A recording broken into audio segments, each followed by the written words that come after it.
2025년 11월의 어느 토요일 오후, 성북동 저택의 고요함과는 대조적으로 강남의 한 주상복합 아파트 복도는 차가운 인공조명으로 가득했다. 이경숙 12세는 첼비 군하자오 아들 내외의 집 현관문 앞에 서 있었다. 그녀의 손에는 이른 아침부터 꼬박 6시간을 들여 만든 수제 초콜릿 케이크 상자가 들려 있었다. 벨기에산 다크 초콜릿을 중탕으로 녹이고 유기농 생크림을 손수 휘저어 만들었다. 케이크 위에는 논산에서 직접 공수해온 싱싱한 딸기를 촘촘히 올렸다. 손주 준호가 가장 좋아하는 케이크였다. 상자를 묶은 연보라색 리본조차 그녀가 직접 다림질에 맸다. 송글씨로 꾹꾹 눌러 쓴 카드에는 사랑하는 준호의 7번째 생일을 축하하며 할머니가 라고 적혀 있었다. 경숙은 설레는 마음으로 초인종을 눌렀다. 딩동. 경쾌한 소리가 울리고 문 너머로 아이들의 웃음소리가 와르르 터져나왔다. 풍선 터지는 소리, 준호와 친구들이 까르르 넘어가는 소리가 희미하게 들려왔다. 그 소리만으로도 경숙의 입겐 흐뭇한 미소가 번졌다. 이 케이크를 보면 준호가 얼마나 기뻐할까. 하지만 1분이 지나도 문은 열리지 않았다. 경숙은 다시 한번 초인종을 눌렀다. 안에서는 여전히 웃음소리가 간헐적으로 들려왔다. 케이크 상자를 든 팔이 조금씩 저려오기 시작했다. 그때 문 옆에 달린 인터콤에서 치직거리는 소리와 함께 며느리 하지영 38세의 목소리가 흘러나왔다. 문을 열어주는 대신 차갑고 건조한 목소리였다. 어머님 오셨어요. 그래 지영가. 우리 준호 생일인데 할미가 빠질 수 있나.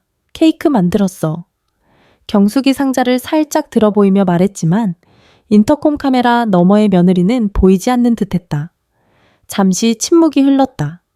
그 침묵은 칼날처럼 날카로워 경숙의 가슴을 서늘하게 했다. 어머님, 죄송한데 오늘은 그냥 돌아가시는 게 좋겠어요. 뭐라고? 경숙은 자신의 귀를 의심했다. 손주 생일날 케이크까지 들고 온 시어머니에게 돌아가라니 이게 무슨 말인가. 지영의 목소리는 한 톤 더 낮아졌지만 그 안에 담긴 냉기는 더욱 선명해졌다. 준호 친구들도 와 있고 그리고 준호가 할머니한테서 곰팡이 냄새 난다고 싫어해요. 순간 세상의 모든 소리가 멎었다. 곰팡이, 냄새.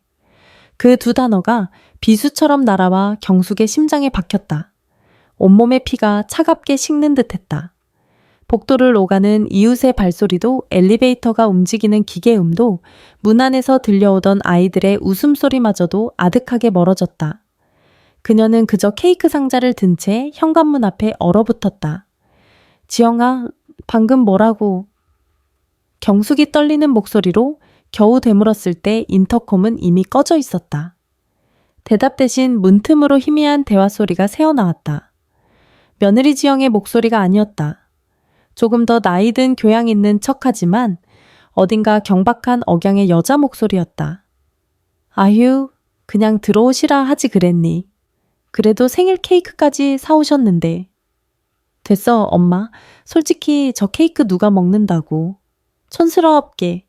그리고 진짜 냄새 나는 걸 어떡해. 준호가 코 막고 싫어라 하는데.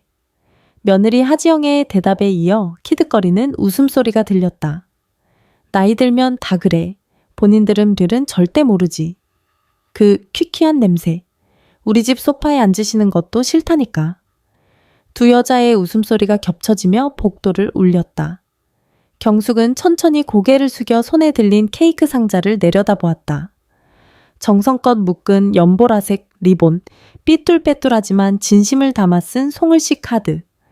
이 모든 것이 한순간에 곰팡이 냄새 나는 늙은이의 촌스러운 집착이 되어버렸다. 손이 파르르 떨렸다. 30년 넘게 남편과 함께 가꾼 성북동 저택. 매일 아침 창문을 열어 환기하고 일주일에 3번씩 대청소를 하며 살아왔다.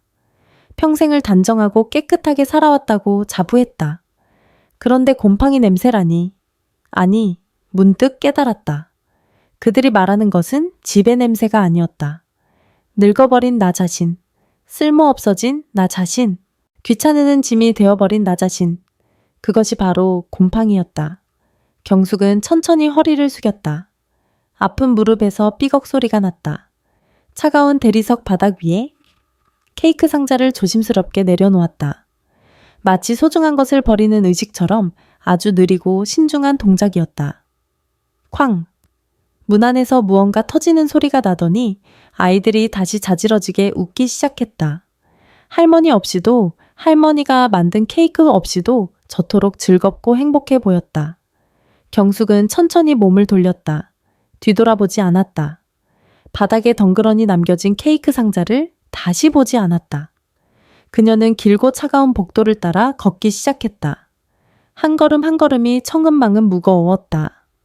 엘리베이터 앞에 서서 버튼을 눌렀다. 딩 소리와 함께 문이 열리고 그녀는 안으로 들어섰다.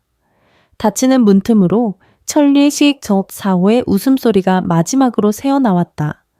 엘리베이터의 은색 벽이 거울처럼 그녀의 모습을 비쳤다. 깊게 파인주름 세월의 무게에 살짝 굽은 어깨 검버섯이 피어난 손등. 영락없는 72살의 늙은 모습이었다. 하지만 그 모든 쇠락의 흔적 속에서도 두 눈만은 흐려지지 않았다. 난초처럼 고고하고 겨울 소나무처럼 꼿꼿한 눈빛. 곰팡이? 취급을 당하는구나. 나직한 중얼거림이 텅 빈 엘리베이터 안을 맴돌았다. 문이 완전히 닫히고 엘리베이터는 천천히 아래로 향했다.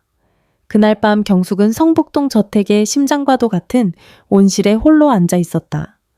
남편 김태진 교수가 살아생전 목숨처럼 아끼던 공간이었다. 사방의 유리벽 너머로 달빛이 쏟아져 들어와 희희기한 난초들의 그림자를 길게 늘어뜨렸다. 공기 중에는 흙냄새와 섞인 은은한 난향이 가득했다. 세상에서 가장 깨끗하고 고결한 향기였다. 그녀는 남편의 영정 사진이 놓인 작은 탁자 앞에 앉아 있었다. 사진 속 남편은 인자한 미소를 띤 채 그녀를 바라보고 있었다. 경숙은 낮에 겪었던 모욕감을, 심장을 핥히던 그 날카로운 말들을 차마 입 밖으로 꺼낼 수 없었다. 그저 사진을 가만히 쓰다듬을 뿐이었다. 이대로는 안 된다. 이 모욕을, 이 무시를 그냥 삼킬 수는 없다. 하지만 어떻게 해야 할까? 며느리와 아들 사랑하는 손주가 얽힌 이 문제를 어떻게 풀어야 할까? 달빛을 받은 풍란 한 줄기가 보석처럼 반짝였다. 경숙은 마른 손으로 눈가를 훔치며 사진 속 남편에게 나직이 물었다. 여보, 내가 뭔가 잘못하고 있는 걸까요? 온실 안에는 대답 대신 바람에 흔들리는 난초 잎사귀 소리만이 가득했다. 마치 남편의 깊은 한숨 소리처럼.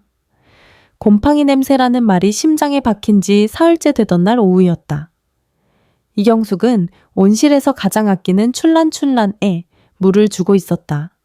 맑은 물방울이 청초한 잎사귀를 따라 또르르 굴러내렸다.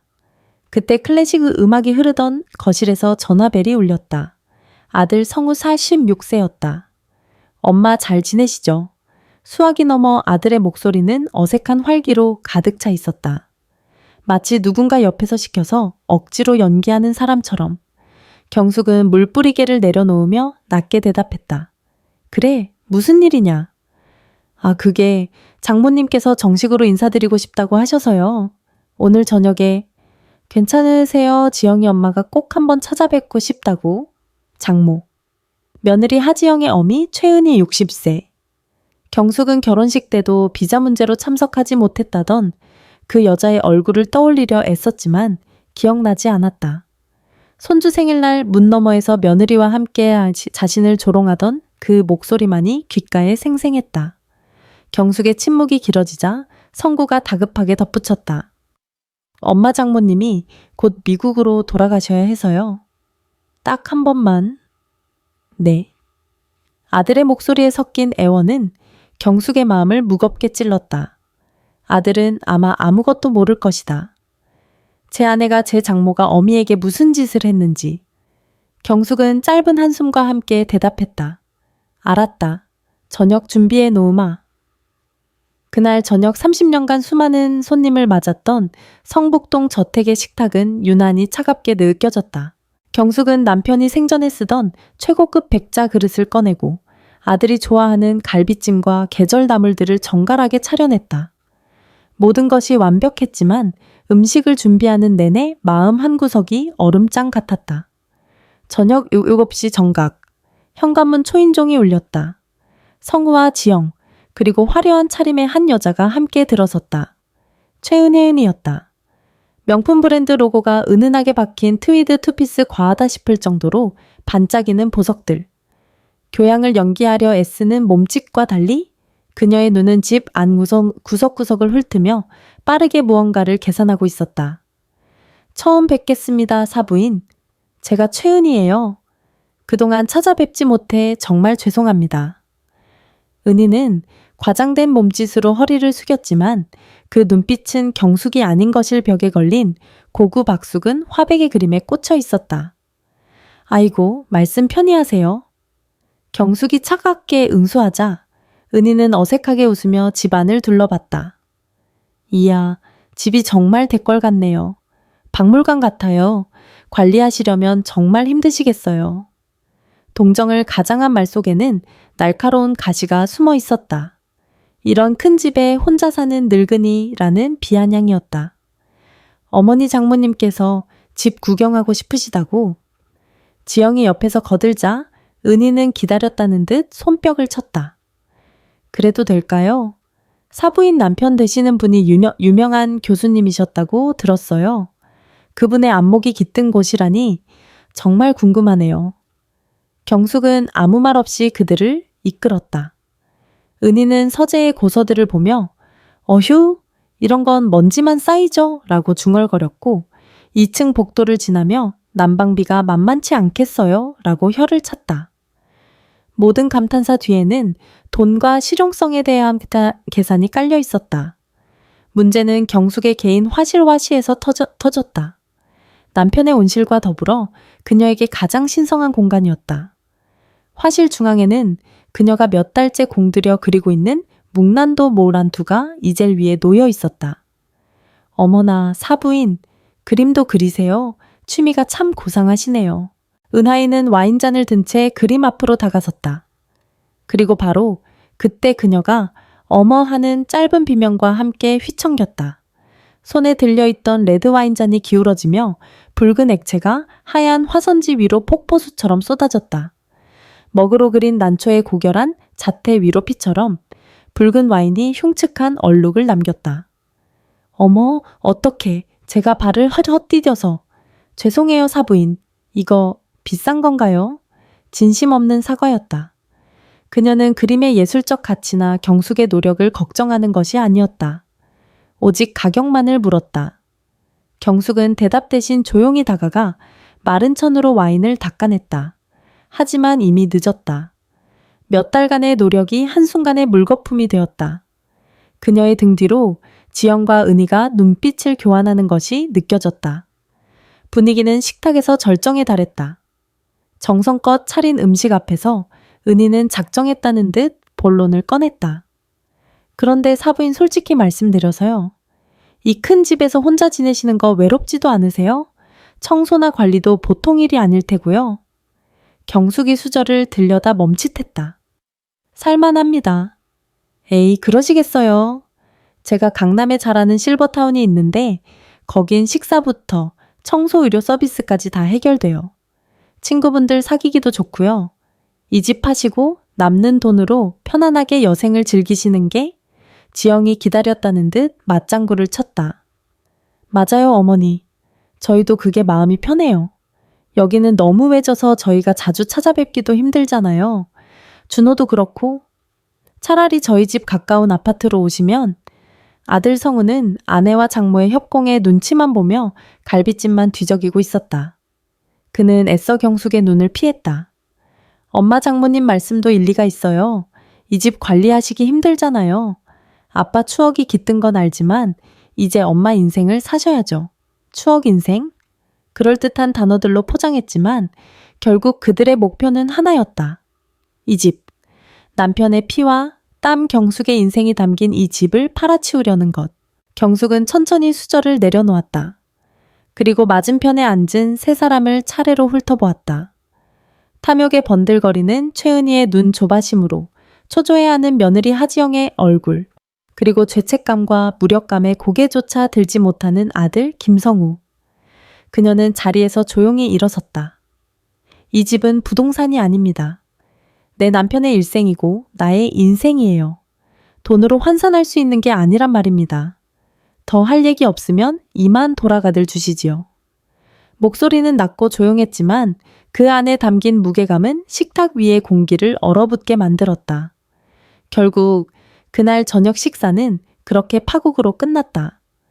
세 사람이 쫓기듯 돌아간 후 거대한 저택에는 다시 정적만이 남았다. 경숙은 와인 얼룩으로 망가진 자신의 그림 앞에 우두커니 서 있었다. 이것은 단순한 제안이 아니었다. 곰팡이 냄새라는 모욕부터 오늘의 저녁 식사까지 모든 것이 치밀하게 계획된 공격이었다. 그들의 목표는 명확했다. 나를 이 집에서 몰아내는 것.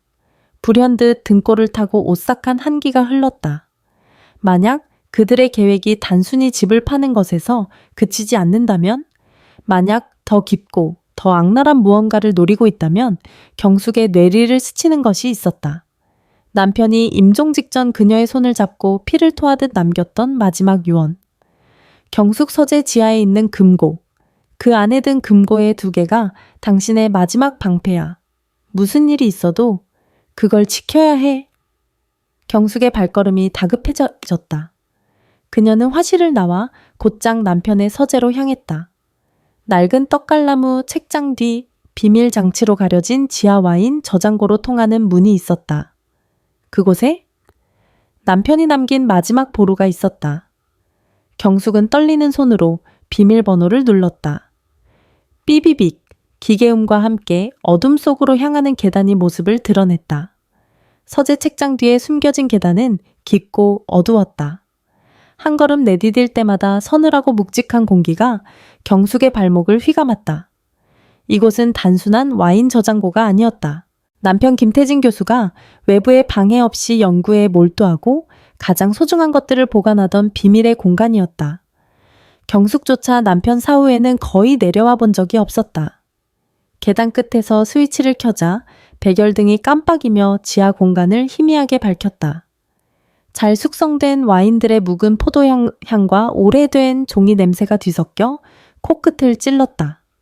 벽면을 가득 채운 와인렉을 지나 안쪽으로 더 들어가자 육중한 철제로 된 금고가 모습을 드러냈다.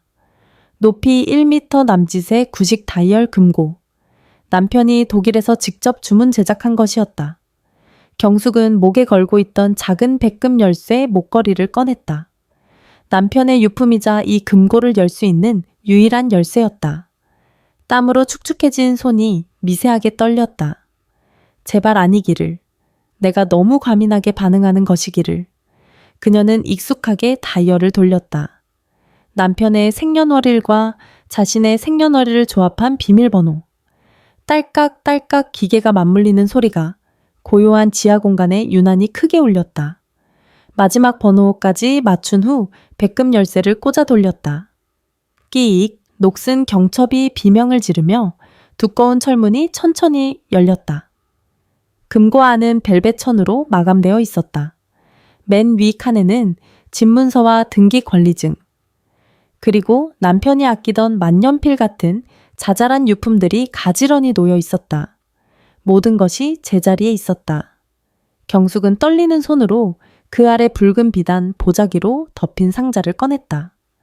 묵직해야 할 오동나무 상자가 이상하리만치 가벼웠다. 심장이 쿵 하고 바닥으로 떨어지는 듯했다.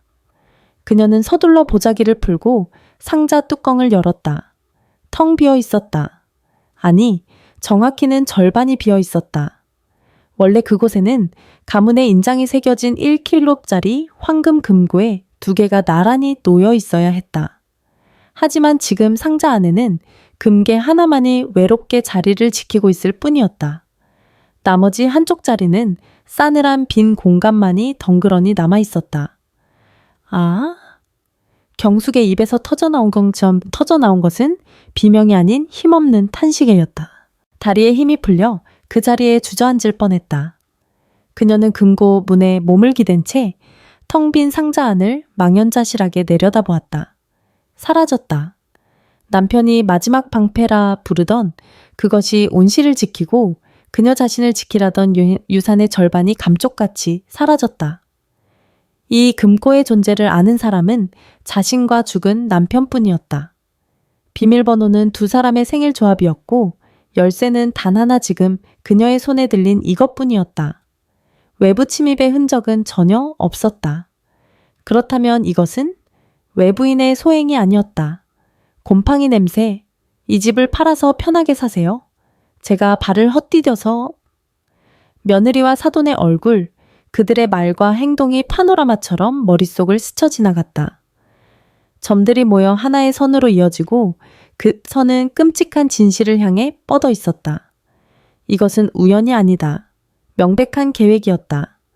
나를 정신적으로 모욕하고 경제적으로 압박해서 이 집에서 내쫓으려는 계획의 일부였다. 하지만 어떻게 열쇠도 비밀번호도 없이 어떻게 이 금고를 열었단 말인가. 경숙은 남은 금괴 하나를 조심스럽게 들어 올렸다. 차갑고 묵직한 감촉이 손바닥을 통해 심장까지 전해졌다.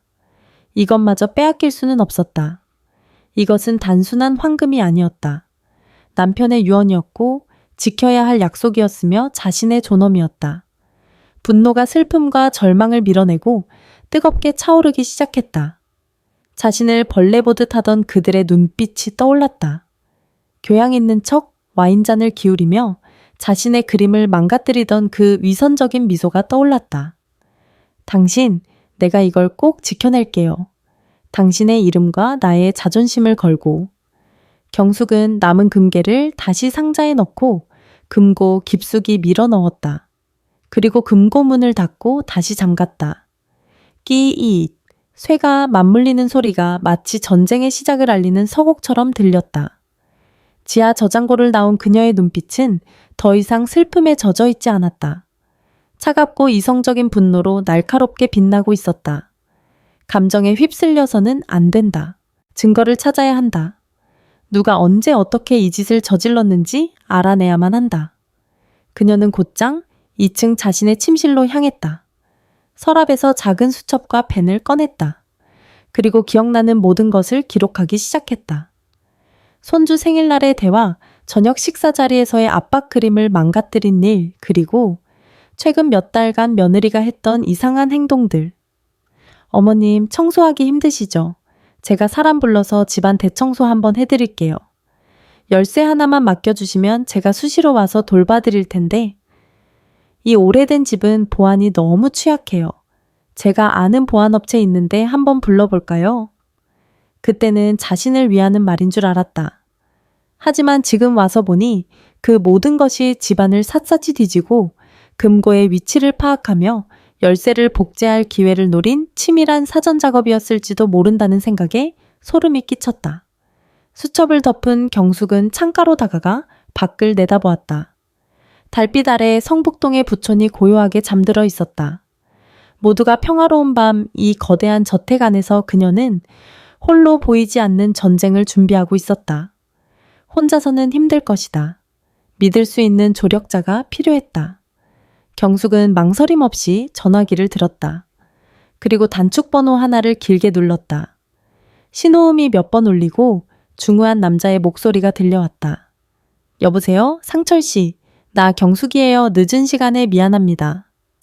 수화기 너머의 남자는 박상철 72세. 남편의 대학 동기이자 평생의 친구였고 지금은 국내 최대 예술재단의 이사장이었다. 경숙 씨, 이 시간에 웬일이시오? 무슨 일 있소? 박상철의 목소리에서 걱정이 묻어났다. 경숙은 잠시 숨을 골랐다. 그리고 단호하고 차분한 목소리로 전쟁의 서막을 열었다. 상철 씨, 도움이 필요해요. 아주 큰 도움이요. 다음날 아침 성북동 저택의 응접실에는 무거운 침묵이 흘렀다. 갓 내린 커피 향이 방안을 채웠지만 테이블 양쪽에 앉은 이경숙과 박상철의 표정은 굳어 있었다. 박상철은 어젯밤 경숙의 전화를 받고 한달음에 달려온 터였다. 백발이 성성했지만 예술재단 이사장다운 날카로운 눈빛은 여전했다. 금괴가 사라졌다고. 박상철은 믿을 수 없다는 듯 되물었다. 그는 죽은 김태진 교수로부터 그 금괴의 의미에 대해 익히 들어 알고 있었다. 그것은 단순한 재산이 아니라 친구가 아내에게 남긴 마지막 약속이자 방패였다. 경숙은 밤새 뜬 눈으로 정리한 수첩을 그에게 내밀었다. 정황상 며느리 지신 것 같아요. 하지만 물증이 없어요. 어떻게 금고를 열었는지조차 알 수 없으니. 박상철은 수첩을 꼼꼼히 읽어 내려갔다. 그의 미간에 깊은 주름이 새겨졌다. 손주 생일날의 모욕적인 언사부터 집을 팔라고 압박하던 저녁 식사 그리고 수상했던 며느리의 과거 언행들까지 모든 것이 하나의 방향을 가리키고 있었다. 김 교수가 살아있었다면 불호령을 내렸을 텐데 쯧쯧. 박상철이 혀를 차며 고개를 저었다. 경숙 씨, 일단 경찰에 신고부터 하는 게 어떻겠소 집안 문제라고 쉬쉬하다가는 더 큰 화를 부를 수 있소. 아니요. 경숙은 단호하게 고개를 저었다. 성우는 제 아들은 아직 아무것도 몰라요. 아내와 장모의 꾀임에 넘어가 있긴 하지만 이 사실을 알면 그 애 인생도 무너질 거예요. 그리고 경찰에 신고하면 증거 불충분으로 끝날 가능성이 커요. 오히려 저들만 자극하게 될 겁니다. 저는 제 손으로 증거를 찾아야겠어요. 그들이 스스로 죄를 인정하게 만들 겁니다. 그녀의 목소리에는 슬픔 대신 차가운 결의가 서려 있었다. 박상철은 그런 그녀의 눈을 잠시 바라보다 이내 고개를 끄덕였다. 친구의 아내였지만 그 이전에 꺾이지 않는 난초 같은 심지를 가진 예술가 이경숙의 모습이었다. 알겠소. 내가 도울 일이 있다면 뭐든 말하시오. 김 교수가 내게 신신당부했으니까 무슨 일이 있어도 경숙 씨를 지켜주라고. 바로 그때 응접실 문을 노크하는 소리가 들렸다. 사모님, 저 병호입니다. 오병호 58세였다. 30년 넘게 이 집의 정원과 시설을 관리해 온 집사였다. 그는 김태진 교수와 함께 온실의 난들을 자식처럼 돌봐온 경숙이 남편 다음으로 신뢰하는 사람이었다. 들어오게 오서방. 오병호는 흙 묻은 작업화 대신 깨끗한 실내화로 갈아 신고 들어와 두 사람에게 정중히 고개를 숙였다. 그의 손에는 작은 온실 관리 일지가 들려 있었다. 사모님, 지난주 온실 온도 조절 장치에 잠시 문제가 있었던 날짜를 확인하려는데 혹시 지난 수요일에 제가 외출했을 때 별일 없었는지요? 경숙의 눈이 번쩍 뜨였다. 수요일이라면 내가 정기검진 때문에 병원에 갔던 날이군. 오후 내내 집을 비웠었지. 경숙은 박상철과 눈빛을 교환했다. 오병호는 그 미묘한 기류를 눈치채고 조심스럽게 물었다. 무슨 일이 있으십니까? 경숙은 잠시 망설였다. 하지만 오병호는 가족이나 마찬가지였다. 그녀는 무겁게 입을 열었다. 오, 서방. 혹시 지난 수요일 오후에 이 집에 낯선 사람이나 차량이 드나드는 걸 본 적 있나? 오병호는 잠시 자신의 턱수염을 쓰다듬으며 기억을 더듬었다. 낯선 사람이라. 아, 있었습니다. 경숙과 박상철의 몸이 동시에 앞으로 기울었다. 제가 외출했다가 오후 3시쯤 돌아왔는데 골목 어귀에 못 보던 흰색 SUV 차량이 한 대 서 있었습니다. 그리고 제가 뒷마당으로 들어서는데 웬 젊은 여자가 저택 뒤편에서 급하게 걸어 나오는 걸 봤습니다. 저와 눈이 마주치자 깜짝 놀라더니 황급히 골목 쪽으로 사라져 나졌습니다. 그 여인 인상차기가 어땠나? 박상철이 다그치듯 물었다. 얼굴을 자세히 보진 못했습니다만 키는 보통이고 긴 머리에 검은색 핸드백을 들고 있었습니다. 그런데 그 가방이 어찌나 무거워 보이던지 몸이 한쪽으로 기울어져 있더군요. 뭔가 훔쳐나오는 사람 같다는 느낌을 받았습니다.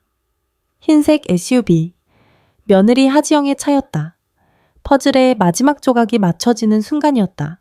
경숙이 병원에 가서 집을 비운 사이 며느리가 몰래 들어와 금고를 털어간 것이다. 세상에! 경숙의 입에서 낮은 신음이 터져 나왔다. 아닐 거라고 설마 그 정도일까 하고 애써 외면했던 최악의 시나리오가 현실이 되어 눈앞에 펼쳐졌다. 박상철이 자리에서 벌떡 일어났다. CCTV 경숙 씨, 이 집에 보안 카메라가 설치되어 있지 않소. 아, 경숙의 머릿속에 번개처럼 스치는 것이 있었다. 있어요. 작년에 오 서방이 뒷문에 하나 달아줬어요. 혼자 사는 여자가 위험하다고. 그럼 됐소. 당장 확인해 봅시다. 녹화 영상만 있다면 그건 빼도 박도 못하는 증거가 될 거요. 세 사람은 서둘러 저택 뒤편의 작은 창고로 향했다. 창고 구성 낡은 상자들 사이에 먼지를 뒤집어 쓴 채 놓여있는 작은 CCTV 녹화 장치가 있었다. 오병호가 낑낑대며 낡은 텔레비전 모니터와 녹화기를 연결했다. 이게 작동이 되어야 할 텐데요. 오병호가 전원 버튼을 누르자 잠시 화면이 지직거리더니 이내 파란 불빛이 들어왔다. 아직 작동하고 있었다. 세 사람은 안도의 한숨을 내쉬었다. 오병호가 능숙하게 조작해 지난주 수요일 오후 시간대의 녹화 파일을 찾아냈다. 화면에는 저택의 뒷마당과 후문이 보였다. 빨리 감기 버튼을 누르자 화면 속 시간이 빠르게 흘러갔다. 오후 1시, 2시. 세 사람 모두 숨을 죽인 채 화면을 노려보았다. 그리고 오후 2시 37분. 화면 한쪽에서 익숙한 실루엣이 나타났다. 경숙은 자기도 모르게 아 하고 짧은 탄식을 뱉었다. 화면 속 흰색 SUV에서 내린 한 여자가 주위를 두리번거리며 조심스럽게 후문 쪽으로 다가오고 있었다. 손에는 아무것도 들려있지 않았다. 경숙은 떨리는 손으로 입을 막았다. 그 여자는 틀림없는 자신의 며느리 하지영이었다. 먼지 쌓인 창고 안 낡은 텔레비전 모니터에서 흘러나오는 푸른빛이 세 사람의 굳은 얼굴을 비췄다. 화면 속에서 며느리 하지영은 마치 제 집처럼 익숙하게 후문의 잠금 장치를 열고 안으로 사라졌다. 카메라의 사각지대였다. 세상에 세상에. 오병호는 할 말을 이르는 채 마른 입술만 달싹였다. 주인 없는 집에 몰래 들어오는 며느리의 모습은 그 자체로 충격이었다. 박상철이 경숙의 어깨를 가볍게 쥐며 말했다. 진정하시오 경숙 씨, 이제부터가 중요하오. 경숙은 고개를 끄덕였지만 시선은 모니터에서 한 치도 뗄 수 없었다. 화면 속 시간은 느리게 흘러갔다. 1분, 5분, 10분. 지영이 사라진 집 안에서는 아무런 움직임도 보이지 않았다. 창고 안에는 세 사람의 거친 숨소리와 낡은 녹화기가 돌아가는 기계음만이 가득했다. 매 순간이 고문처럼 느껴졌다. 그리고 정확히 15분이 지난 오후 2시 52분, 지영이 다시 모습을 드러냈다. 들어갈 때와는 확연히 다른 모습이었다. 그녀의 손에는 오병호가 말했던 바로 그 검은색 핸드백이 들려 있었다. 그리고 그 가방은 누가 봐도 비정상적으로 불룩하고 무거워 보였다. 지영은 가방의 무게를 이기지 못해 몸이 한쪽으로 기운 채 황급히 주위를 다시 한번 살피고는 총총걸음으로 화면 밖으로 사라졌다. 찍혔어. 경숙의 입에서 나직한 목소리가 흘러나왔다. 분노도 슬픔도 아니었다. 모든 것이 명확해진 자의 차가운 확인 사살이었다. 박상철은 즉시 자신의 스마트폰을 꺼내 모니터 화면을 여러 각도에서 촬영하기 시작했다. 지영의 얼굴이 선명하게 나온 장면, 그녀가 무거운 가방을 들고 나가는 장면까지 하나도 놓치지 않았다. 이 정도면 명백한 증거요. 주거침입의 절도까지. 변호사에게 보여주면 빼도 박도 못할 거요. 박상철이 단호하게 말하며 영상을 해 백업하기 시작했다. 그때 영상을 돌려보던 오병호가 갑자기 어메하며 화면을 가리켰다. 사모님, 저게 뭘까요? 그가 가리킨 곳은 지영이 사라진 후의 후문 앞이었다. 바닥에 아주 작은 무언가가 햇빛을 받아 반짝이고 있었다. 너무 작아서 처음에는 그냥 지나쳤던 것이었다. 오병호가 화면을 확대하자 그것은 작은 보석이 박힌 귀걸이 한쪽이라는 것이 드러났다. 귀걸이? 경숙은 홀린 듯 화면으로 다가갔다. 그리고 그 귀걸이의 모양을 확인하는 순간 그녀의 온몸이 차갑게 굳었다. 이건 석 달 전 며느리 지영의 생일이었다. 경숙은 큰마음 먹고 백화점에 들러 며느리에게 줄 선물을 골랐다. 젊은 사람의 취향을 몰라 한참을 망설이다. 직원의 추천으로 작은 다이아몬드가 세팅된 심플한 디자인의 귀걸이를 샀다. 지영은 선물을 받고 기뻐하며 어머님 너무 예뻐요. 매일 하고 다닐게요. 라고 말했었다. 화면 속에서 반짝이는 저것은 바로 그 귀걸이였다. 이 귀걸이 내가 지영이 생일 선물로 사준 것이네. 경숙의 목소리는 낙엽처럼 바싹 말라 있었다. 범인이 남긴 결정적인 증거. 그것은 다름 아닌 자신이 선물했던 물건이었다. 이보다 더 잔인하고 명백한 배신의 증표가 또 있을까? 경숙은 갑자기 현기증을 느끼며 휘청겼다. 박상철과 오병호가 동시에 그녀를 부축했다. 사모님 괜찮으십니까? 경숙은 두 사람의 부축을 받으며 겨우 몸을 가눴다. 눈앞이 캄캄해졌다. 며느리가 자신의 돈을 훔쳤다는 사실보다 그 며느리가 자신이 준 선물을 하고 와서 그런 짓을 저질렀다는 사실이 그녀의 마음을 산산조각냈다. 그동안 며느리에게 베풀었던 모든 진심과 세월이 한순간에 부정당하는 기분이었다. 잠시 후 경숙은 천천히 몸을 바로 세웠다. 그녀의 눈가에는 눈물 대신 얼음 같은 냉기가 서려 있었다. 그녀는 오병호를 향해 조용하지만 단호한 목소리로 말했다. 오서방 지금 바로 뒷마당으로 가서 그 귀걸이를 찾아주게. 분명 아직 그 자리에 있을 걸세. 비닐장갑을 끼고 다른 어떤 흔적도 남지 않도록 조심해서. 예, 사모님. 즉시 그리하겠습니다. 오병호는 고개를 숙이고 서둘러 창고를 나섰다. 경숙은 박상철을 돌아보았다. 상철 씨, 이 영상과 귀걸이가 있으면 법정에서도 이길 수 있겠지요. 물론이요. 하지만 정말 거기까지 갈 생각이시오? 아드님은? 가야지요. 가야만 합니다. 경숙은 박상철의 말을 잘랐다. 이건 이제 단순한 절도 사건이 아니에요. 이건 한 인간의 존엄에 대한 문제예요. 나를 곰팡이라 부르며 무시하고 뒤로는 내 재산을 탐한 그들에게 내가 아직 살아있다는 걸, 내 정신이 아직 시퍼렇게 살아있다는 걸 똑똑히 보여줘야겠어요. 그녀는 창고벽에 기대앉아 깊은 숨을 내쉬었다. 더 이상 피해자로만 머물러 있지 않을 것이다. 이 모욕적인 게임의 판을 뒤집을 것이다. 경숙은 천천히 눈을 감았다. 머릿속으로 앞으로의 계획을 그리기 시작했다. 경찰도 변호사도 아니었다. 법의 힘을 빌리는 것은 최후의 수단이다. 그 전에 그녀는 자신만의 방식으로 이 전쟁을 치르기로 결심했다. 그들이 가장 두려워하고 가장 치욕스러워할 방식으로. 잠시 후 오병호가 작은 비닐 지퍼백을 들고 돌아왔다. 지퍼백 안에는 흙먼지가 살짝 묻은 다이아몬드 귀걸이 한쪽이 들어 있었다. 경숙은 그것을 건네받아 손바닥 위에 올려놓았다. 차가운 보석이 그녀의 손바닥을 날카롭게 찔렀다. 경숙은 나직이 읊조렸다. 이제 조금 게임을 시작해볼까. 그 목소리는 너무도 차갑고 고요해서 곁에 서 있던 박상철마저 순간 소름이 돋을 정도였다. 성북동의 늙고 힘없는 노부인이 아니었다. 그곳에는 모든 것을 잃은 후 모든 것을 되찾기 위해 각성한 한 마리의 암사자가 서 있었다. 이틀 후 이경숙은 마치 아무 일도 없었다는 듯이 아침부터 갈비찜을 쪘다. 최고급 한우갈비를 밤새 핏물 빼고 배와 양파를 갈아 넣은 양념에 정성껏 재웠다. 그녀의 주방은 늘 그렇듯 정갈했고 음식에서는 깊은 손맛이 우러나는 맛있는 냄새가 풍겼다. 하지만 오늘 이 음식은 사랑의 표현이 아닌 잘 벼린 칼과도 같은 전략의 일부였다. 그녀는 갓 지은 쌀밥과 갈비찜, 그리고 몇 가지 밑반찬을 전통 자기 찬압에 정갈하게 담았다. 그리고는 직접 운전대를 잡고 강남의 주상복합 아파트 아들 내외의 집으로 향했다.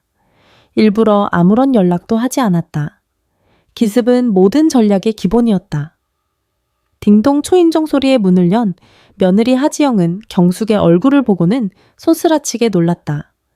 그녀의 얼굴에 스치는 당혹감은 숨길 수가 없었다. 우리 어머님, 웬일이세요? 연락도 없이. 준호가 갈비찜 좋아하잖니? 마침 많이 만들어서 가지고 왔다. 너희들 저녁 먹었나? 경숙은 너무도 태어난 시어머니의 얼굴로 따뜻한 미소까지 지어 보이며 찬압을 내밀었다. 지영은 얼떨결에 그것을 받아들면서도 경계심 가득한 눈으로 경숙을 훑었다. 집 안에서는 요란한 디퓨저 향이 코를 찔렀다. 곰팡이 냄새를 지우기 위한 필사적인 노력처럼 느껴져 경숙은 속으로 쓴웃음을 삼켰다. 아, 감사해요 어머님. 저흰 방금 시켜 먹었는데. 들어오셔서 차라도 한 잔, 그래 그러자꾸나. 경숙은 지영의 말이 끝나기도 전에 안으로 들어섰다.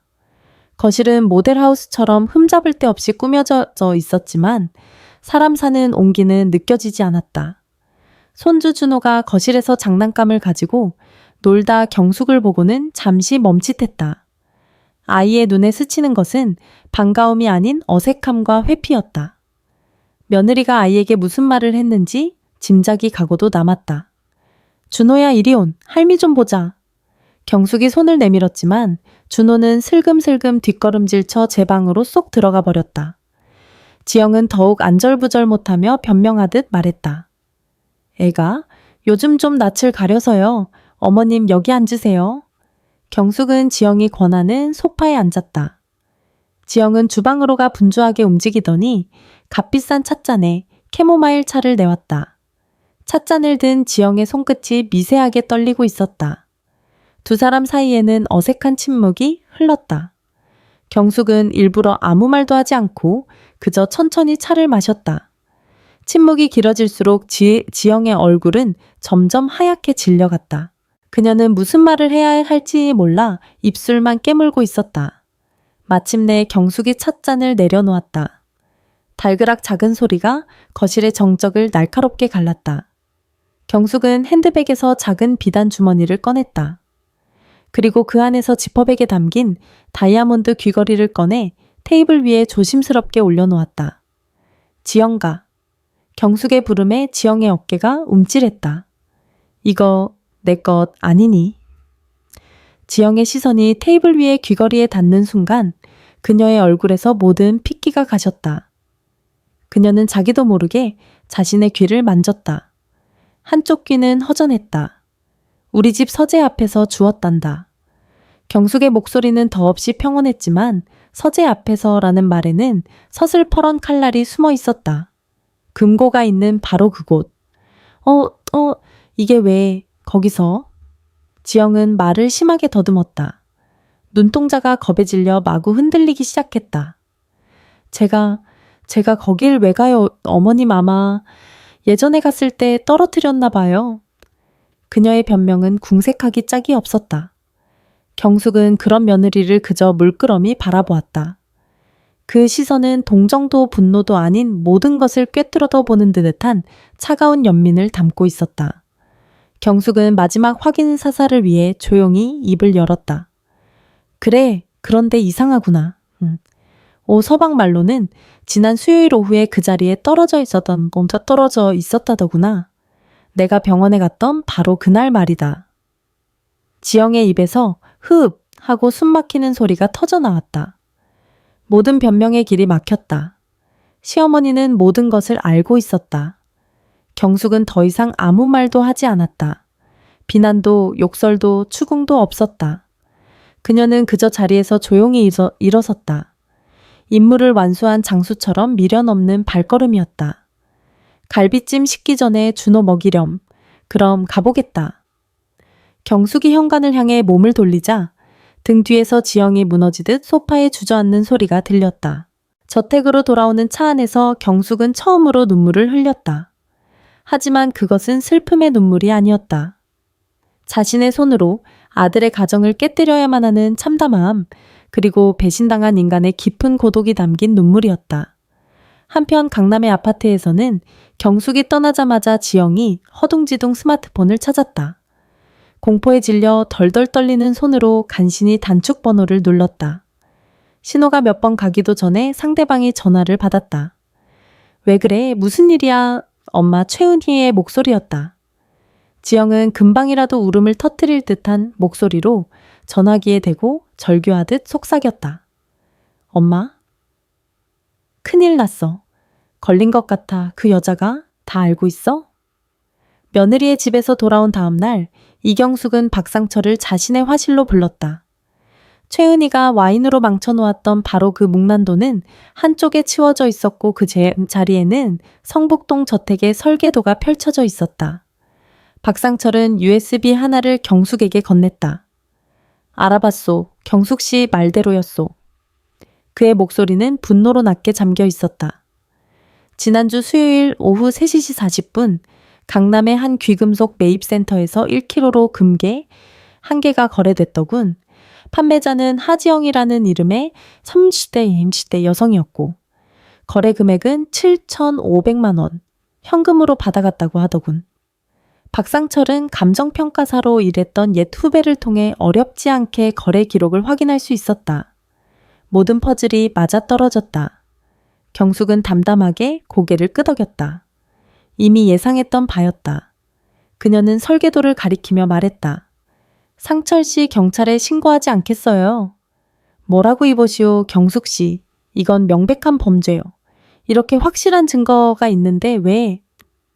범죄는 맞지만 그 벌을 법의 이름으로 내리고 싶지 않아요. 경숙은 창밖 남편의 영혼이 깃든 온실을 바라보며 말을 이었다. 경찰에 넘기면 지영이는 전과자가 되고 성우는 범죄자의 남편이 되겠죠. 준호와 지은이는 도둑의 자식들이 될 테고요. 그렇게 제 손으로 제 아들과 손주들의 인생에 씻을 수 없는 상처를 남기고 싶지는 않아요. 그럼 그냥 덮어두겠다는 말이요. 저들의 배신을 용서하겠다는 거요. 박상철은 이해할 수 없다는 표정을 지었다. 아니요. 경숙의 눈이 차갑게 빛났다. 용서하지 않아요. 벌은 줄 겁니다. 하지만 제 방식으로요. 그녀는 설계도 위를 손가락으로 가리켰다. 상철 씨, 당신의 도움이 필요해요. 전시회를 열고 싶어요. 전시회? 네. 남편의 15주기 추모 전시회요. 경숙의 목소리에는 흔들림이 없었다. 남편이 평생을 바쳐 가꾼 희귀 난들을 전시하고 제가 그린 묵난도 몇 점을 함께 거는 겁니다. 장소는 15년 전 우리 부부가 마지막으로 함께 전시회를 열었던 한강변 그 갤러리면 좋겠어요. 상철 씨 재단에서 도와줄 수 있겠지요. 박상철은 그녀의 의도를 파악하고 잠시 말을 잃었다. 이것은 단순한 추모 전시회가 아니었다. 잘 짜인 연극 무대였다. 물론이요. 장소 대관부터 홍보까지 재단 이름으로 모든 걸 지원해 주겠소. 그런데 그 전시회에서 뭘 하려는 거요? 경숙은 자리에서 일어나 화실 한쪽에 세워둔 이젤 앞으로 갔다. 이젤 위에는 새하얀 화선지가 놓여 있었다. 그녀는 조용히 벼루의 먹을 갈기 시작했다. 사각사각 먹가는 소리가 화실의 정적을 채웠다. 그들을 그 무대로 초대할 겁니다. 아들 내외, 그리고 사돈 최은희까지 가장 중요한 손님으로요. 그리고 남편의 지인들 상철 씨의 동료들 성북동 이웃들, 심지어는 예술계 기자들까지 모두 초대할 거예요. 그녀는 잘 갈린 먹을 붓에 듬뿍 묻혔다. 모두가 남편을 추모하고 난의 아름다움을 감상하러 온 자리. 수많은 사람들의 박수와 시선이 집중된 그 무대 위에서 진실을 공개할 겁니다. 박상철은 숨을 삼켰다. 경찰서 조사실의 차가운 신문보다 수백 개의 눈과 귀가 지켜보는 공개적인 망신. 그것은 법적인 처벌보다 더 혹독하고 잔인한 형벌이 될 수 있었다. 사회적 지위와 체면을 목숨처럼 여기는 최은희와 하지영 같은 사람들에게는 사형 선고나 다름없었다. 그리고 그 자리에서 제안할 겁니다. 경숙은 말을 이었다. 훔쳐간 돈을 갚고 모두 앞에서 제게 진심으로 사죄한다면 경찰에 고소하지 않겠다고요. 선택은 그들의 몫이겠지요. 이것은 복수이면서 동시에 마지막 기회였다. 그녀는 아들의 가정을 파괴하려는 것이 아니었다. 썩어 문드러진 환부를 제 손으로 도려내려는 것이었다. 알겠소? 박상철은 마침내 결심한 듯 무겁게 고개를 끄덕였다. 자네 뜻이 정. 그렇다면 내가 최고의 무대를 만들어주겠소. 조명, 음향, 전시 구성까지. 한 편의 완벽한 연극이 되도록 말이오. 고마워요, 상철 씨. 그날 이후 경숙은 전시회 준비에만 몰두했다. 박상철의 재단은 일사천리로 움직였다. 한강이 보이는 최고급 갤러리가 대관되었고 유명 디자이너가 디자인한 고급스러운 초대장이 제작되었다. 경숙은 밤늦게까지 화실에 남아 그림을 그렸다. 와인에 망가졌던 묵난도 대신 새로운 화선지 위에 더욱 굳건하고 기품 있는 난초가 피어나기 시작했다. 그것은 비바람을 견뎌낸 후 더욱 맑고 강인해진 그녀 자신의 모습과도 같았다. 며칠 후 인쇄소에서 막 도착한 초대장이 경숙의 손에 쥐어졌다. 짙은 남색 종이 위에 은박으로 새겨진 글씨가 고고하게 빛났다. 규 김태진 교수 15주기 추모 전시회 난초의 품격 핑계의 귀하를 초대합니다. 경숙은 붓을 들어 초대장 봉투에 세 사람의 이름을 직접 썼다. 김성우 하지영 귀하, 최은희 여사 귀하. 그녀는 봉투를 꼼꼼히 봉하며 나직이 읊조렸다. 자, 이제 초대장을 보냈으니 배우들이 무대에 오를 시간만 기다리면 되겠구나. 창밖으로 쌀쌀한 가을바람이 불어왔다. 거대한 연극의 막이 오르기까지 앞으로 3주가 남아 있었다. 초대장이 발송되고 일주일이 흘렀다. 성북동 저택은 겉으로 보기에 더없이 평온했다. 이경숙은 매일 아침 온실을 돌보고 오후에는 그림을 그리며 전시회 준비에만 몰두했다. 며느리에게서는 어떤 연락도 오지 않았다. 마치 그들 사이에 아무 일도 없었던 것처럼 혹은 의도적으로 서로를 모른 척하는 듯한 불편한 고요함이었다. 하지만 수면 아래에서는 격렬한 폭풍이 소용돌이치고 있었다. 강남의 한 고급 카페 구석진 자리에 하지영과 최은혜가 마주 앉아 있었다. 테이블 위에는 경숙이 보낸 짙은 남색의 초대장이 놓여 있었다. 미치겠어, 정말. 하지영은 신경질적으로 머리를 쓸어 넘겼다. 지난번 경숙이 다녀간 이후 그녀는 매일 밤 악몽에 시달렸다. 시어머니의 그 평온한 얼굴 모든 것을 꿰뚫어 보는 듯한 그 눈빛이 떠올라 잠을 이룰 수 없었다. 엄마, 이거 그냥 평범한 추모 전시회가 아닐 거야. 분명해. 우리를 망신 주려는 속셈이야. 최은희는 딸보다 훨씬 침착했다. 하지만 초조하게 흔들리는 눈동자는 그녀의 속마음을 감추지 못했다. 진정해. 아직 확실한 건 아무것도 없어. 그 늙은이가 증거라고 해봐야 네 귀걸이 한쪽뿐이야. 그걸 봤다는 보장도 없고 봤다 한들 원본인지 조작인지 어떻게 알아. 너무 겁먹지 마. 하지만 그 눈빛을 못 봤어. 모든 걸 알고 있다는 눈빛이었어. 이 전시회에 기자들까지 부른다잖아. 만약 거기서 금괴 얘기를 꺼내면 우린... 하지영은 말을 잇지 못하고 입술을 파르르 떨었다. 최은희는 찻잔을 들어 우아하게 한 모금 마셨다.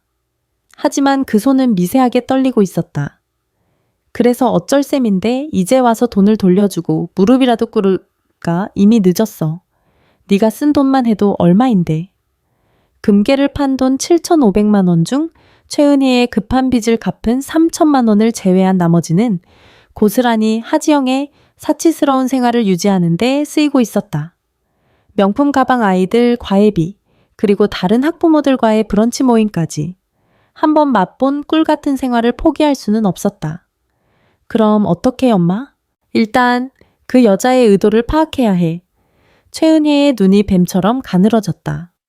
아무것도 모르는 척 평소처럼 행동해. 전화를 해서 전시회 준비는 잘 되어 가시냐, 도울 일은 없냐 물어보면서 떠보는 거야. 우리가 찔리는 게 없다는 듯이 당당하게 나가야 그 여자도 함부로 움직이지 못해. 내가 어떻게 전화를 해? 못할 게 뭐 있어? 네가 훔쳤다는 증거 있어? 없어. 그냥 심증뿐이야. 이럴 때일수록 더 살갑게 굴어야 의심을 안 받는 거라고. 최은혜의 드니는 딸을 다그쳤다. 그녀는 수많은 위기를 넘겨온 사업가답게 이런 심리전에는 이골이 난 사람이었다. 그날 저녁 하지영은 엄마의 코치대로 큰맘 먹고 시어머니에게 전화를 걸었다. 손바닥은 땀으로 축축했고 심장은 터질 듯이 뛰었다.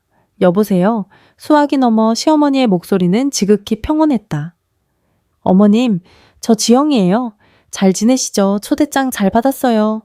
아버님 15주기라니. 저희가 미처 챙기지도 못했는데 이렇게 전시회까지 준비하시고 정말 대단하세요. 연습한 대로 최대한 밝고 살가운 목소리를 냈다. 그래, 너희도 와서 자리 빛내줘야지. 물론이죠. 혹시 저희가 도울 일은 없을까요?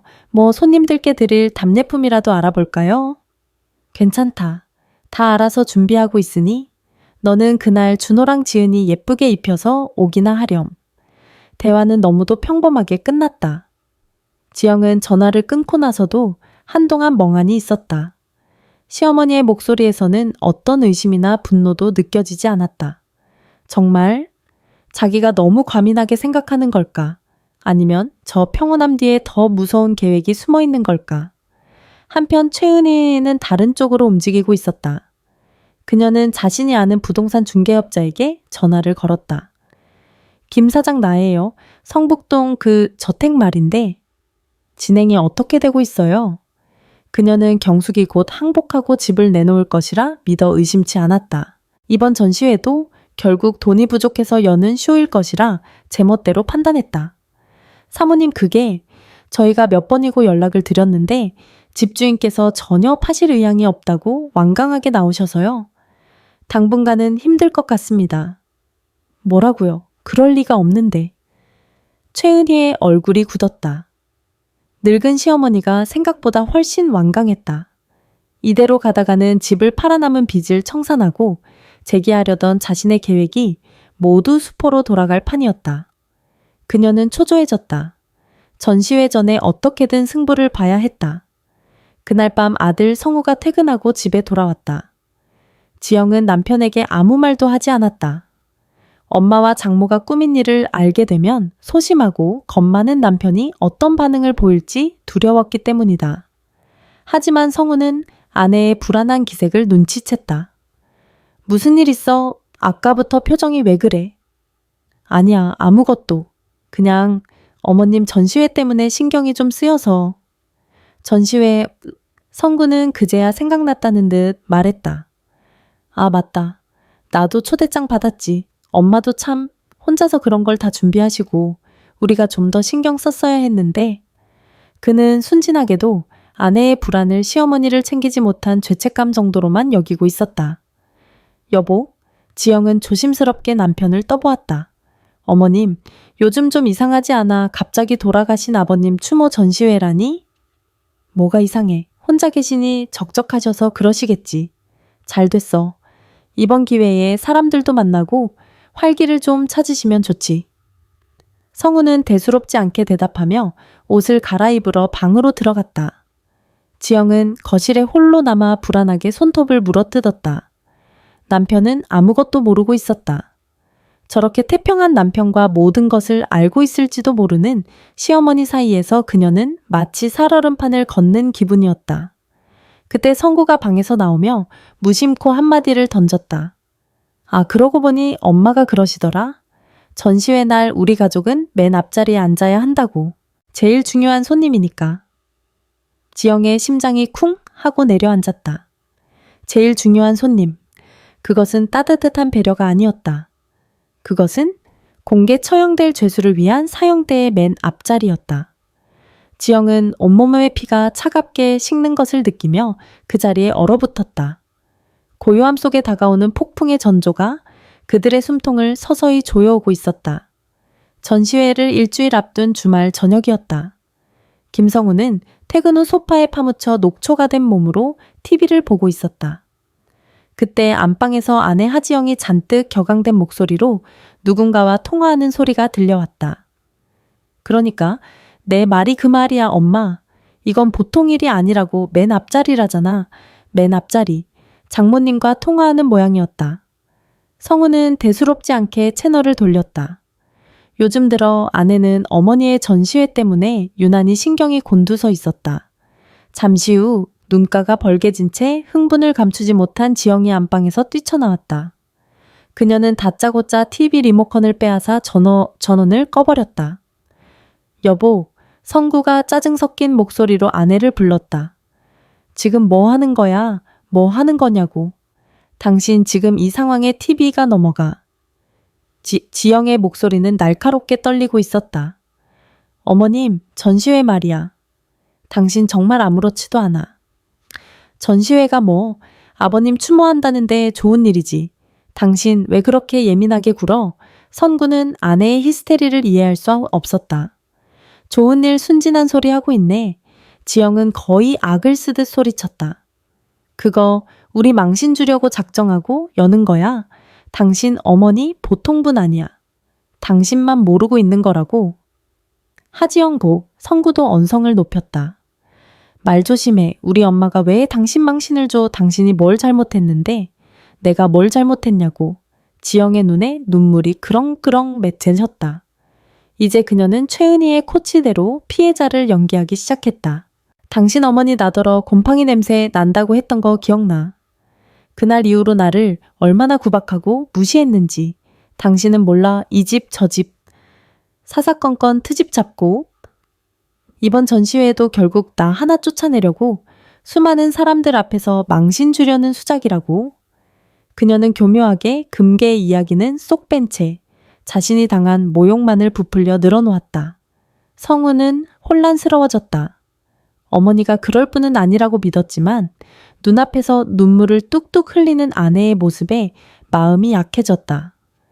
그게 정말이야. 엄마가 당신한테 그렇게까지 했다고? 그럼 거짓말이겠어. 지영은 남편의 팔에 매달려 흐느끼기 시작했다. 그녀는 언제나 이런 식으로 남편의 동정심을 자극해 상황을 자신에게 유리하게 몰고 갔다. 여보, 나 너무 무서워. 그 전시회 날 어머님이 사람들 앞에서 무슨 말을 할지 몰라. 우리 준호랑 지은이는 어떻게 학교에 소문이라도 나면. 성구는 머리가 터질 것 같았다. 한쪽은 어머니, 한쪽은 아내. 그는 평생 이런 갈등 상황을 회피하며 살아온 사람이었다. 그는 아내의 등을 토닥이며 어쩔 줄 몰라 했다. 알았어. 알았으니까 그만 울어. 내가 엄마한테 전화해 볼게. 결국 그는 아내의 눈물에 넘어가고 말았다. 지영은 남편의 등 뒤에서 아무도 모르게 교활한 미소를 지었다.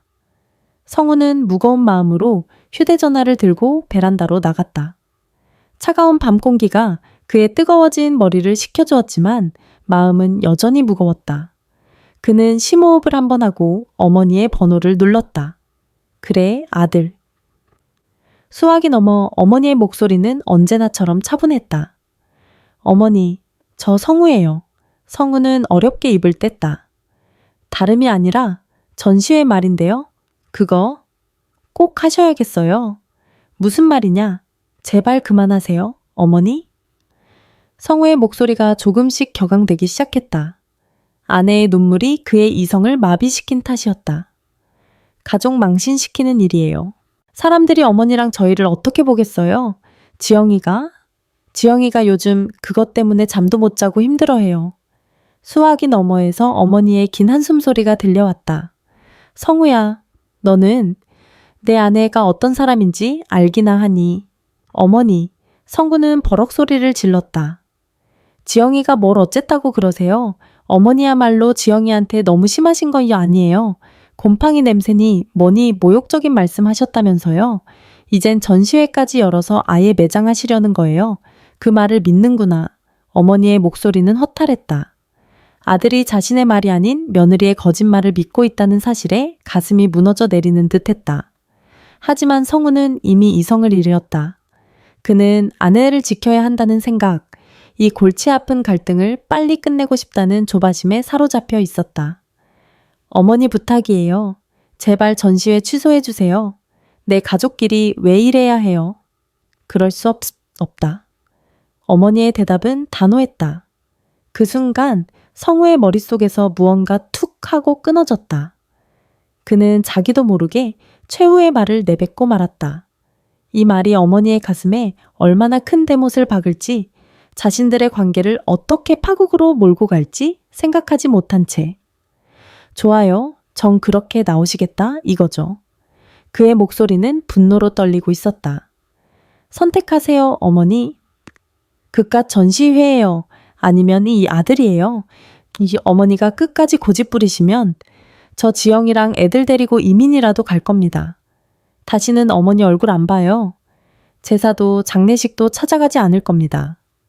선택하세요. 일방적인 최후 통첩이었다. 수화기 너머에서는 아무런 대답도 들려오지 않았다. 선구는 거친 숨을 몰아쉬며 전화를 끊어버렸다. 성북동 저택.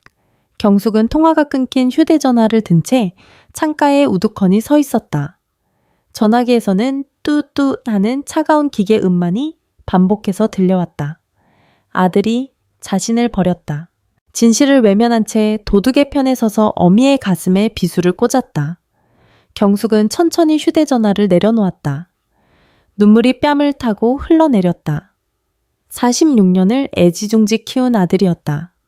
남편 없이 홀로 온 정성을 쏟아부은 외아들이었다. 그런데 그 아들이 이제 자신을 버리겠다고 협박하고 있었다. 그녀는 남편의 영정사진 앞으로 다가가 쓰러지듯 의자에 주저앉았다. 사진 속 남편은 여전히 인자한 미소로 그녀를 보고 있었다. 여보, 나 어떡해요? 경숙의 어깨가 가늘게 떨렸다. 성구가, 우리 성구가. 그녀는 한참을 그렇게 흐느꼈다.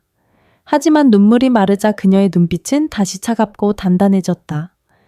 슬픔이 그녀를 무너뜨리도록 내버려 둘 수는 없었다. 이 싸움은 이제 단순히 금괴를 되찾거나 며느리에게 사과를 받는 차원의 문제가 아니었다. 이것은 자기 자신을 지키는 싸움이었다. 남편이 남긴 유산을 그리고 짓밟힌 자신의 존엄을 지키기 위한 마지막 싸움이었다. 아들이 등을 돌린다 해도 세상에 홀로 남겨진다 해도 여기서 물러설 수는 없었다. 경숙은 눈물을 닦고 일어섰다. 그리고 화실로 들어가 밤새도록 붓을 들었다. 그녀의 붓끝에서 피어나는 난초는 더 이상 슬픔에 젖어 있지 않았다. 그것은 혹한의 겨울을 이겨내고 바위 틈에서 더욱 꼿꼿하고 외롭게 피어나는 설란시엘란의 기쁨을 닮아 있었다. 미안해요, 여보. 하지만 이건 내가 지켜야만 해요.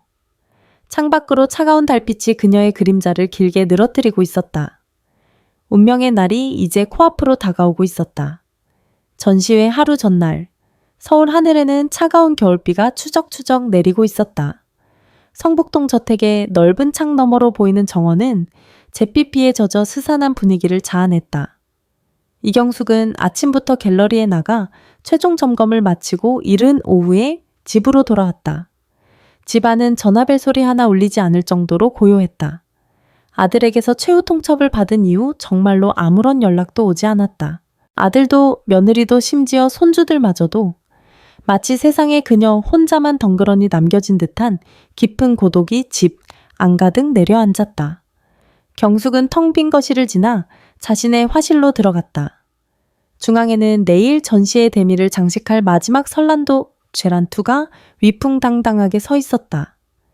지난 며칠간 그녀는 아들을 잃은 슬픔과 배신감 그리고 외로움을 모두 붓끝에 쏟아부었다.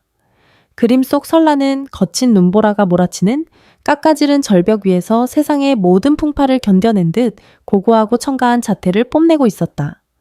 그것은 그림이 아닌 그녀 자신의 영혼이었다. 그때 주머니 속 휴대전화가 짧게 진동했다. 발신자는 박상철이었다. 모든 준비는 끝났소. 내일 오후 3시 무대 위 주인공은 경숙 씨 당신이요. 혹시 마음이 변한 건 아니겠지? 그는 혹시나 경숙이 아들의 협박에 마음이 약해졌을까 걱정하는 듯했다. 경숙은 그림을 물끄러미 바라보며 짧게 답장을 보냈다. 마음 변할 일 없습니다. 내일 뵙지요. 모든 것은 예정대로 진행될 것이다. 이제 와서 물러설 곳은 없었다. 한편 같은 시각 강남의 아파트에서는 최후의 작전 회의가 벌어지고 있었다. 최은희 애인은 전전긍긍하는 딸 하지영을 앞에 앉혀두고 훈계하듯 말했다. 정신 똑바로 차려. 하지영 지금 와서 울고불고 매달려봐야 아무 소용없어. 그 늙은이 보통 고집이 아니야. 내 서방이 그렇게 협박까지 했는데 눈 하나 깜짝 안 하잖아. 며칠 전 사위 성구가 전화로 어머니와 단판을 짓고 온 날 최은희는 쾌재를 불렀다. 아들까지 등을 돌렸으니 제 아무리 독한 시어머니라도 결국 무너질 것이라 생각했다. 하지만 경숙은 요지부동이었다. 전시회는 취소되지 않았고 오히려 언론 홍보까지 대대적으로 이루어지고 있었다. 그럼 어떻게 엄마? 내일 갤러리에 가야 해. 나 못 가. 무서워서 죽을 것 같아. 지영은 거의 공황 상태에 빠져 있었다. 가야지. 가고 말고. 최은희의 눈이 번뜩였다. 가서 마지막 승부를 보는 거야. 무세운 승부? 내일 그 여자가 무대 위에서 입을 열기 전에 우리가 먼저 선수 치는 거야. 최은희는 몸을 앞으로 숙이며 비밀스러운 목소리로 말했다. 사람들 앞에서 아주 불쌍하고 가련한 며느리를 연기해. 시어머니의 오해와 구박에 상처받은 며느리. 그리고 나는 사돈의 오해를 풀기 위해 어떻게든 노력하는 교양 있는 안사돈이 되는 거지. 사람들이 누구 편을 들 것 같아 힘없는 우리 편이지. 이것은 그녀의 마지막 도박이었다. 진실을 감추는 가장 좋은 방법은 더 큰 거짓말로 진실을 더럽히는 것이었다. 그리고 만약 정말 금괴 얘기를 꺼내면 그때는 이렇게 말하는 거야. 최은혜인은 딸의 귀에 대고 무언가 속삭였다. 하지영의 눈이 경악으로 커졌다. 엄마, 정말 그렇게까지 해야 해 돼. 그럼 우리가 살려면 어쩔 수 없어. 명심해 하지영. 내일은 전쟁이야. 독해져야 살아남는다고. 최은혜는 자리에서 일어났다. 그녀는 내일 입고 갈 가장 우아하고 값비싼 옷을 고르기 시작했다. 가장 처연하고 품이 있는 모습으로 사람들의 동정심을 사기 위해서였다. 그날 밤 성북동 저택의 경숙은 잠을 이루지 못했다. 그녀는 남편의 서재로 내려가 먼지 쌓인 앨범을 꺼내 들었다. 앨범에는 아들 성우의 어린 시절 사진들이 가득했다. 첫돌 사진 유치원 재롱잔치, 초등학교 입학식. 사진 속에서 아들은 언제나 그녀를 보며 해맑게 웃고 있었다. 경숙은 사진 속 아들의 얼굴을 마른 손으로 부드럽게 쓸었다. 성우야, 이 어미를 용서하지 마라. 하지만 언젠가 네가 진실을 알게 되는 날이 온다면 그때는 부디 이 어미의 마음을 조금이라도 이해해 주렴. 그녀는 앨범을 덮고 옷장으로 향했다. 그리고 내일 입을 옷을 골랐다. 화려한 명품 옷이 아니었다. 남편이 살아생전 가장 좋아했던 단아한 아이보리색 실크 블라우스와 검은색 정장 치마였다. 유행은 지났지만 꺾이지 않는 기품이 서려있는 옷이었다. 그녀는 옷을 침대 옆에 곱게 걸어두고 창가에 섰다. 비는 그쳤지만 하늘에는 두꺼운 구름이 달빛을 가리고 있었다. 마치 폭풍이 몰아치기 전에 숨 막히는 고요함 같았다. 경숙은 창문에 비친 자신의 늙은 얼굴을 바라보았다. 주름지고 쇠약한 모습이었지만 그 눈빛만은 형형하게 빛나고 있었다. 내일 저 무대 위에서 그녀는 아들을 며느리를 그리고 어쩌면 자신의 남은 평온한 노후까지도 모두 잃게 될지 모른다. 하지만 괜찮았다. 모든 것을 잃는다 해도 단 하나 자기 자신으로서의 존엄과 품격만은 지켜낼 수 있을 테니까. 그것으로 충분했다. 경숙은 어둠 속에서 홀로 깊은 숨을 내쉬었다. 길고 길었던 밤이 서서히 마지막을 향해 가고 있었다. 전시회 당일 한강변 갤러리는 이른 오후부터 북적이기 시작했다. 비가 갠 하늘은 눈이 시리도록 파랬고 갤러리의 통유리창 너머로 유유히 흐르는 한강이 그림처럼 펼쳐져 있었다. 갤러리 입구에는 구 김태진 교수 15주기 추모 전시회 난초의 품격이라는 현수막이 단정하게 걸려 있었다. 내부는 박상철의 지휘 아래 완벽하게 준비되었다. 중앙홀에는 김태진 교수가 생전에 아꼈던 희귀 난초들이 특수 제작된 유리 온실 안에서 저마다의 고고한 자태를 뽐내고 있었다. 벽면에는 경숙이 그린 묵난도들이 은은한 조명 아래 걸려 있었고 한쪽 스크린에서는 김 교수의 생전 영상이 조용히 상영되고 있었다. 분위기는 성공적인 추모 전시회 그 자체였다. 초대된 200여 명의 손님들은 대부분 예술계와 학계의 저명 인사 그리고 성북동의 오랜 이웃들이었다. 그들은 서로 인사를 나누며 난초와 그림을 감상하고 고인과의 추억을 이야기했다. 누구도 잠시 후 이 품격 있는 공간이 얼마나 잔인한 진실의 법정으로 변할지 상상하지 못했다. 경숙은 대기실에서 무대 쪽을 향한 작은 모니터를 통해 밖의 상황을 지켜보고 있었다. 아이보리색 블라우스와 검은 정장 치마를 입은 그녀의 모습은 군더더기 없이 단정하고 기품이 넘쳤다. 그녀는 떨리지 않았다. 오히려 폭풍의 눈처럼 지독하게 고요하고 차분했다. 오후 2시 50분, 마침내 그들이 도착했다. 김성우, 하지영, 그리고 최은희. 세 사람은 약속이라도 한 듯 검은색 옷을 맞춰 입고 애써 침통한 표정을 지으며 갤러리 안으로 들어섰다. 지영과 은희는 눈가가 살짝 붉어져 있었는데 아마도 오는 길에 인공 눈물이라도 넣은 모양이었다. 안내 직원이 그들을 맨 앞줄 중앙에 마련된 지정석으로 이끌었다. 무대가 정면으로 보이는 그야말로 상석이었다. 자리에 앉자마자 최은혜이는 손수건을 꺼내 눈가를 찍어내는 연기를 시작했고 하지영은 남편 성우의 팔에 위태롭게 기댔다. 성우는 어색하고 불편한 기색이 역력했지만 두 여자 사이에서 어쩔 줄 몰라 하며 굳은 표정으로 앞만 바라볼 뿐이었다. 시간이 됐습니다, 사모님. 무대 감독이 대기실 문을 열고 경숙에게 알렸다. 경숙은 조용히 고개를 끄덕이고 자리에서 일어났다. 그리고 마지막으로 거울 앞에 서서 자신의 모습을 비춰보았다. 여보, 보고 있지요? 나 당신과의 약속을 지키러 가요. 오후 3시 정각. 갤러리 전체의 조명이 어두워지고 무대 위로 은은한 스포트라이트 하나가 떨어졌다. 장내가 조용해지자 사회자가 나와 전시회의 시작을 알렸다. 간단한 고인 소개와 추모사가 끝나고 사회자는 마침내 오늘의 주인공을 소개했다. 고 김태진 교수님의 평생의 동반자이자 오늘 이 아름다운 전시를 직접 준비하신 묵난도의 대가 이경숙 여사님을 큰 박수로 무대 위로 모시겠습니다. 우레와 같은 박수 소리가 터져 나왔다. 경숙은 대기실 문을 열고 천천히 하지만 당당한 걸음으로 무대 중앙을 향해 걸어 나갔다. 200여 명의 시선이 일제히 그녀에게 쏠렸다. 그녀는 연단 앞에 서서 객석을 향해 우아하게 허리를 숙여 인사했다. 그리고 객석 맨 앞줄에 앉은 세 사람을 아주 잠시 그러나 의미심장한 눈빛으로 훑어보았다. 하지영과 최은희는 그 시선을 느끼고 자신들도 모르게 몸을 움츠렸다. 경숙은 마이크를 잡고 준비한 원고도 없이 차분하게 입을 열었다. 목소리는 떨리지 않았고 오히려 낭랑하게 갤러리 전체에 울려 퍼졌다. 오늘 제 남편의 15주기를 기억해 주시고 이 자리를 빛내주시기 위해 귀한 걸음을 해주신 모든 분께 진심으로 감사드립니다.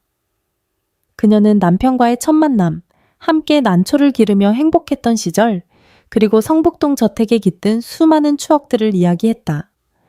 그녀의 이야기는 진심이 담겨 있어 듣는 이들의 마음을 뭉클하게 했다. 지영과 은희는 경숙이 정말 추모사만 할 것이라 생각했는지 조금씩 안도하는 표정을 짓기 시작했다. 남편은 늘 말했습니다. 난초는 그저 아름다운 식물이 아니라 군자의 품격을 상징한다고. 어떤 비바람 속에서도 꺾이지 않고 척박한 바위 틈에서도 맑은 향기를 잃지 않는 고결함. 그것이 바로 난초의 품격이라고 했습니다. 경숙은 잠시 말을 멈추고 숨을 골랐다. 그리고 객석을 향해 미소를 지었다. 하지만 그 미소는 눈에 닿지 않았다. 그리고 남편은 그 품격을 지키기 위해 제게 마지막 유산을 남겨주었습니다. 바로 저희 가문의 인장이 새겨진 황금 금고의 2개였지요. 하나는 이 온실을 그리고 난초들을 지키기 위해, 그리고 나머지 하나는 혹시 모를 외부의 위협으로부터 저 자신을 제 존엄을 지키기 위한 마지막 방패로 말입니다. 금괴라는 단어가 나오자 객석이 미세하게 술렁이기 시작했다. 하지영과 최은희의 얼굴은 순식간에 하얗게 질렸다. 올 것이 왔다는 공포가 두 사람의 온몸을 덮쳤다. 경숙의 목소리는 이제부터 차갑고 날카로워졌다. 하지만 얼마 전 그 마지막 방패 중 하나를 도둑 맞았습니다.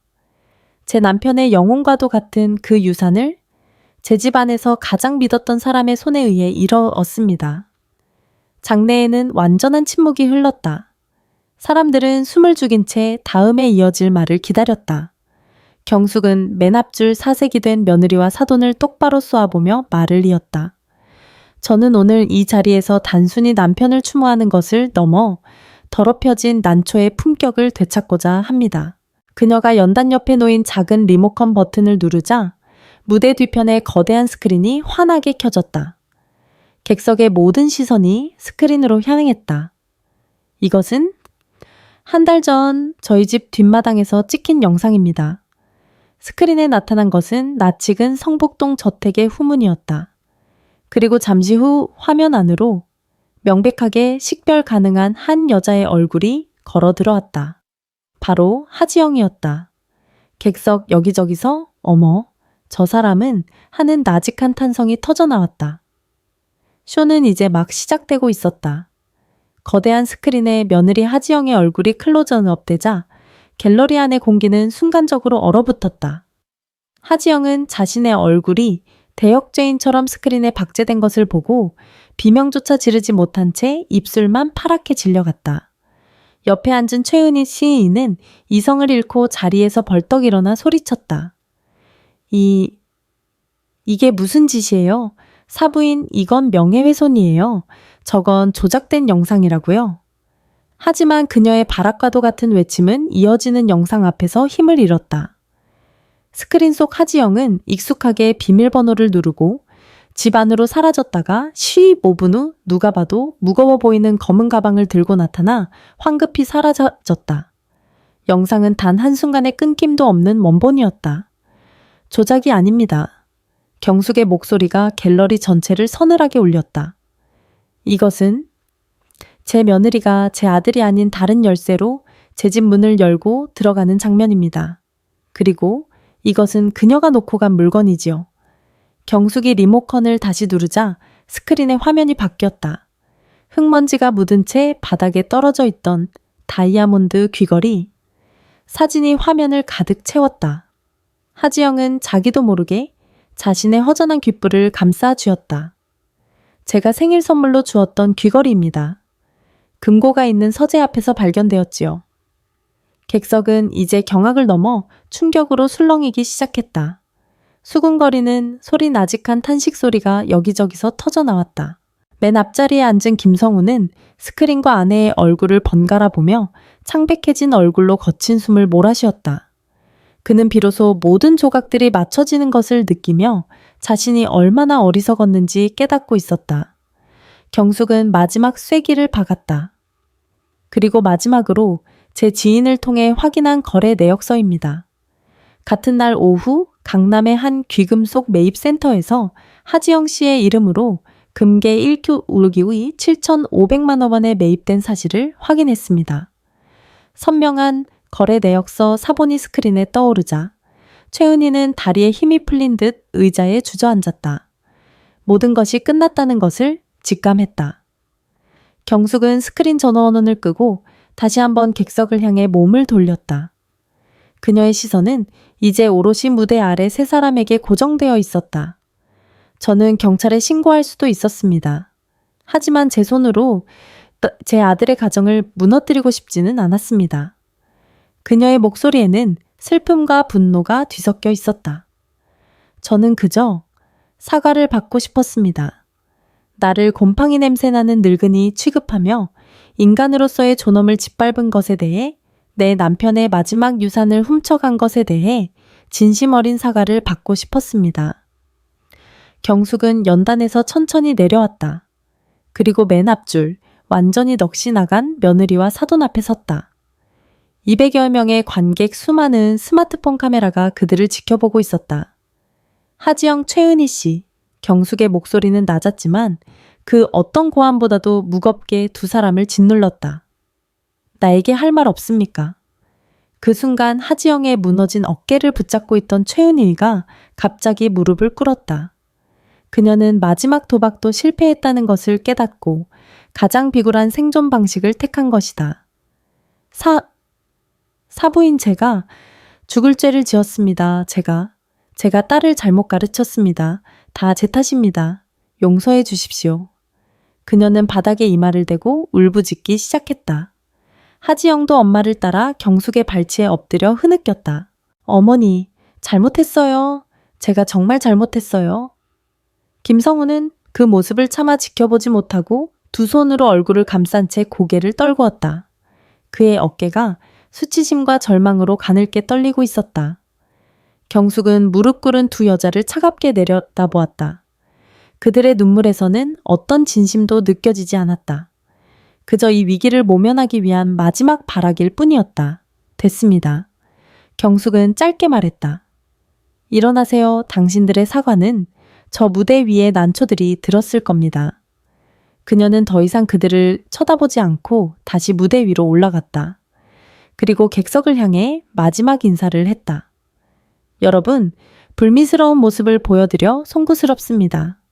부디, 저 추악한 진실은 잊으시고 제 남편이 평생을 바쳐 사랑했던 저 난초들의 고결한 아름다움만을 기억해 주시길 바랍니다. 감사합니다. 경숙이 허리를 숙이자 잠시 동안의 정적이 흘렀다.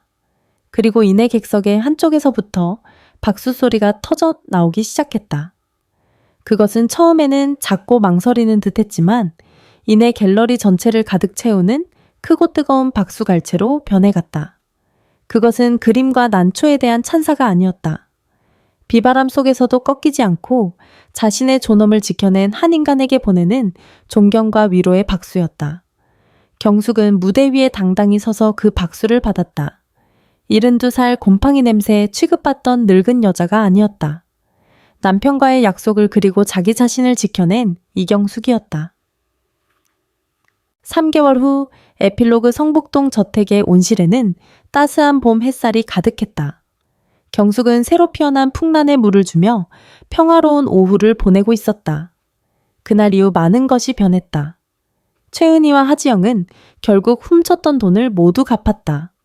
그 과정에서 최은희의 사업은 완전히 파산했고 하지영은 성구와 이혼 소송에 들어갔다. 성우는 회사를 그만두고 지방으로 내려가 칩거에 들어갔다. 그는 어머니에게 차마 용서를 구할 면목이 없어 죄송합니다 라는 짧은 문자 한 통만을 남겼다. 손주들은 이혼한 지영이 데리고 미국으로 떠났다. 경숙에게는 결국 아무도 남지 않았다. 거대한 저택에 다시 홀로 남겨졌다. 하지만 그녀는 외롭지 않았다. 사모님 프랑스에서 연락 왔습니다. 박상철이 흥분된 목소리로 전화를 걸어왔다. 루브르 박물관 측에서 사모님의 설란도를 보고 내년 특별 기획전에 초청하고 싶다고 합니다. 한국 민화 작가로서는 최초입니다. 경숙은 수화기를 든 채 창밖의 파란 하늘을 바라보았다. 온실의 난초들이 햇살을 받아 보석처럼 반짝이고 있었다. 그녀는 가족이라는 울타리를 잃었지만 이경숙이라는 자기 자신의 이름을 그리고 한 인간으로서의 품격을 온전히 되찾았다. 여보, 나 해냈어요. 그녀는 하늘을 보며 나직이 속삭였다. 당신이 지키라고 했던 것, 내가 끝까지 지켜냈어요. 그녀의 입가에 오랜 세월 잊고 살았던 평온하고 맑은 미소가 떠올랐다. 바위 틈에 핀 난초처럼 그녀의 남은 인생은 이제부터 더욱 고결하고 향기로울 것이었다.